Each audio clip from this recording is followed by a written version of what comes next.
నీ చేతువన్నీ ఒకలాలోనే ఏళ్ళు ఒకలేదు ఒక రేటింగ్ 5కి 4.5 ఇస్తాను.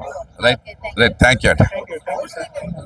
ఆడియన్స్ రెస్పాన్స్ ఎలా ఉంది సార్? ఆడియన్స్ బాగున్నారు, ఎంజాయ్ చేస్తారు. అంటే లేడీ గెటప్ లో విశ్వక్సేన్ ఎట్లా అనిపించింది మీకు స్క్రీన్ మీద చూస్తే? స్క్రీన్ మీద బాగా ఎంజాయ్ చేస్తున్నాడు కదా, 100% పబ్లిక్ ఎంజాయ్ చేస్తారు, అది చాలు.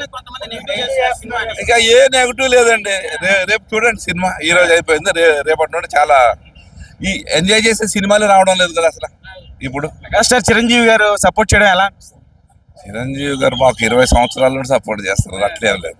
రైట్, రిలీజ్ ఈవెంట్ రావడం మొదటిసారి కదా, అంటే ఆయన సినిమాకి ఆయన చూపించారా ఎప్పుడు? లేదు లేదు, డైరెక్ట్ పిలిచారు. ఒక తండ్రిగా లేడీ గెటప్ లో చూసింది ఎలా? చాలా హ్యాపీ, బాగా చేశాడు కదా, ఒక ఆర్టిస్ట్ ప్రూవ్ చేసుకుంటున్నాడు, మంచి పొజిషన్కి వెళ్తాడు. సినిమాకి యాక్టింగ్ లో వేరియేషన్ చూపిస్తున్నారు కదా విశ్వక్సేన్, అందరిలాగా ఒకటే క్యారెక్టర్ తీసుకోకుండా సినిమాకి డిఫరెంట్ ట్రై చేస్తున్నాడు, కష్టపడుతున్నాడు. సక్సెస్ అయినా ఫెయిల్యూర్ అయినా